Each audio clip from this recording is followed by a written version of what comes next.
આગનું તાંડવ, તબાહી અને 30 કલાક બાદ પણ આગ મહદઅંશે કાબૂમાં આવ્યા બાદ રાહતની કળ વળી છે। પણ રાહત કોને થઈ? કારણ કે એક દિવસથી પણ વધુ સમય સુધી ચાલેલી આ આગે અનેક વેપારીઓને કરોડપતિમાંથી રોડપતિ બનાવી દીધા છે। આગ લાગી 30 કલાક બાદ પણ આગ મહદઅંશે કાબૂમાં છે, પણ કુલિંગ માટે પણ એક આખો દિવસ હજુ લાગી શકે છે। સવાલ હવે આ આખી ઘટનામાં એ ઊભો થઈ રહ્યો છે કે આ અગ્નિકાંડ માટે જવાબદાર છે કોણ? કોની બેદરકારીથી આખરે આ આગ લાગી? અને એવી તો કોનાથી બેદરકારી રહી કે આગને કાબૂમાં લેવા માટે પણ આખરે 30 કલાકથી પણ વધુનો સમય લાગી ગયો? અહીં કરોડો રૂપિયા ખાખ થઈ ગયા છે, કરોડપતિ વેપારીઓ રોડપતિ થઈ ચૂક્યા છે। તક્ષશિલા અગ્નિકાંડ અને આવી કોઈ દુર્ઘટના નહીં બને, તમામ તકેદારો રખાશે, કાયદેસરની કાર્યવાહી થશે અને થઈ પણ હતી, છતાં પણ આ આગ આટલી તકેદારી છતાં લાગી છે। એવી લાગી છે કે તેને બુઝાવતા બુઝાવતા સુરત ફાયર વિભાગનો કચ્ચર ઘાણ નીકળી ગયો। સવાલ હજુ જેમનો એમ છે કે આખરે તંત્ર નિષ્ફળ ક્યાં નીવડ્યું? હવે આપને બતાવીએ કે આ અગ્નિકાંડ માટે જેને સૌથી વધુ કારણભૂત મનાઈ રહ્યા છે એ છે શેડ, અઢળક ગેરકાયદે શેડ। જ્યાં બાંધકામ જે સ્થળે આગ લાગી ત્યાં અઢળક ગેરકાયદે બાંધેલા આ શેડ હતા। માર્કેટના બેઝમેન્ટ પાર્કિંગમાં પણ દુકાનો બનાવી દેવાય છે અને આ જ છે સૌથી મોટી બેદરકારી, આ જ છે સૌથી મોટી લાપરવાહી અને બેજવાબદારી વલણ પણ। અને તેને કારણે જ દુર્ઘટના બાદ તેને ઓછું નુકસાન થાય તેવા પગલાં ઝડપથી લેવાઈ શકતા નથી। આગ લાગ્યા બાદ જ્યારે ફાયરની ટીમ પહોંચી ત્યારે આ શેડ તેમને ખૂબ નડી રહ્યા હતા। આગ ઓલવવા માટે આ શેડ અડચણરૂપ હતા અને એટલે જ સૌથી પહેલાં તો આ શેડ તોડવા પડ્યા। ફાયરની ટીમોએ જેસીબી બોલાવીને આ શેડ તોડ્યા હતા અને આ માત્ર એક દબાણ નથી, આવા તો અનેક પ્રકારના દબાણો છે કે જે હંમેશા આવી મોટી મોટી દુર્ઘટનાઓને આમંત્રણ આપે છે।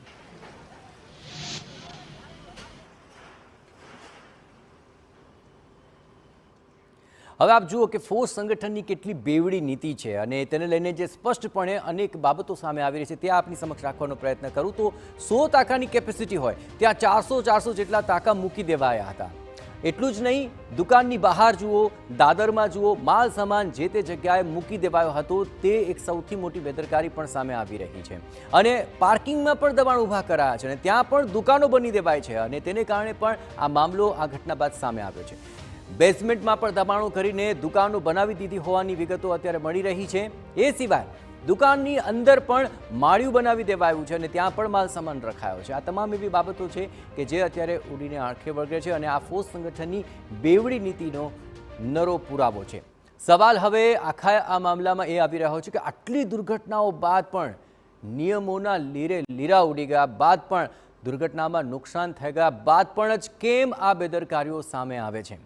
કેમ આ પ્રકારનું પાલન કરાવીને આગ લાગે તે પહેલાં તેને અટકાવવાના પગલાં નથી ભરાતા? વિપક્ષે પણ આ જ મામલે તો સવાલ ઉઠાવ્યા છે। આવી જ્યારે આગની દુર્ઘટના બને, આગ લાગે ત્યારે આખું તંત્ર સફાળું જાગે છે અને તંત્ર આખું કામગીરી કરતું દેખાય છે। ફાયરના જવાનો પણ એમ કહેવાય કે સરાહનીય કામગીરી છે। લાખ લાખ વંદન કરીએ તો પણ ઓછું પડે એવી કામગીરી ફાયરના જે જવાનોની છે। પણ આના પહેલા જે પ્રોસેસ કરવી જોઈએ, જેમ કે રાજકોટની અંદર જે અગ્નિકાંડ થયો ત્યારબાદ આખા સુરતની અંદર તમામ જગ્યાઓ પર મતલબ ફાયર એનઓસી છે કે નહીં, ન હોય તો એને સીલ મારવાની પ્રોસેસ કરી। ઘણી બધી માર્કેટોની અંદર સીલ પણ લાગ્યા હતા, પણ કયા કારણોસર સીલ ખુલી ગયા એ આજ દિન સુધી નથી ખબર। ફાયરની આપણી ગાડી હતી, એમના જે જવાનો જે રીતના કામગીરી કરતા હતા, અંદર માર્કેટની અંદર જવા માટેની જગ્યા નહોતી।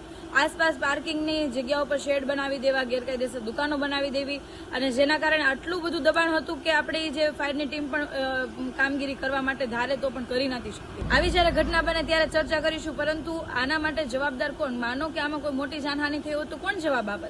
કોની જવાબદારી બને? અમે તો બસ એટલી જ રજૂઆત કરીએ છીએ માનનીય કમિશનરશ્રીને કે હવે તો જાગો। જે રાજકોટની અંદર જે ઘટના બની હતી એમાં કેટલા બધા લોકોએ જીવ ગુમાવ્યો, તો હજી સુરતમાં પણ આ વાટ જોવાની છે।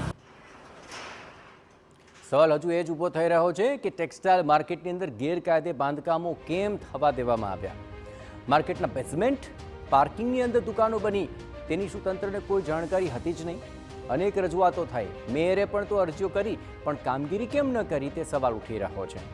શું સત્તાધીશો માત્ર કાગળ પર જ રાજનીતિ કર્યા કરશે?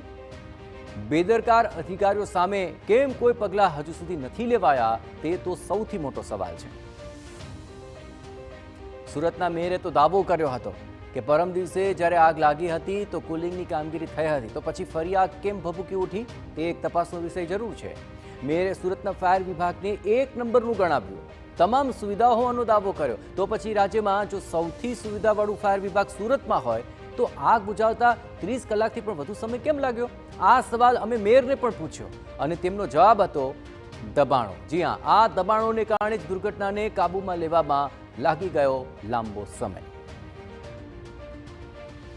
સુરત માટે જો કે આ કોઈ પહેલી દુર્ઘટના નથી. તક્ષશિલા કાંડને હજુ કોઈ ભૂલ્યું નથી. તેમાં પણ 2 જવાબદાર હતા મહાનગરપાલિકાના અધિકારીઓ. આડેધડ બાંધકામો થઈ ગયા હતા. તપાસ કરનારું પણ કોણ? જી હા, હજુ હમણાં જ તો સુરત હચમચ્યું હતું. 2 વર્ષના કેદારના મોતને કારણે, ખુલ્લી ગટરોને કારણે એમાં પણ અધિકારીઓની બેદરકારી છતી થઈ હતી. એ વખતે પણ મેયરે દાવો કરી દીધો હતો કે આ મામલે પત્ર લખીને ધ્યાન દોરાયું હતું. ફરી મેયરે દાવો કર્યો છે તેઓ ફરિયાદ અને રજૂઆતના આધારે અરજી કરીને ધ્યાન દોરી દે છે. પણ ક્યાં સુધી માત્ર કાગળ જ રમત રમ્યા કરશો?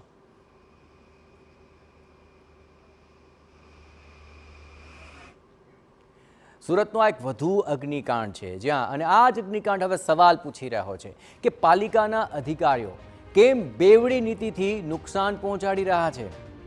શું અરજીઓ કરીને, પત્રો લખીને પ્રતિનિધિઓની જવાબદારી પૂરી થઈ જાય છે? શું આ વખતે પણ તપાસના નામે માત્ર લાંબી કાર્યવાહી જ ચાલશે? શું જવાબદારો પર દાખલારૂપ કાર્યવાહી થશે અને પણ ઝડપી રીતે કોઈ કાર્યવાહી થશે ખરી? તપાસના દેખાડા, કાર્યવાહીના દાવા, આ બધું કરીને આ અગ્નિકાંડના જવાબદારોને શું ફરી છોડી દેવાશે? આ તમામ સવાલો ચોક્કસપણે ઉઠી રહ્યા છે, પરંતુ જોવાનું રહેશે કે આ સવાલોના જવાબ આખરે મળે છે કે નહીં અને ક્યારે મળે છે.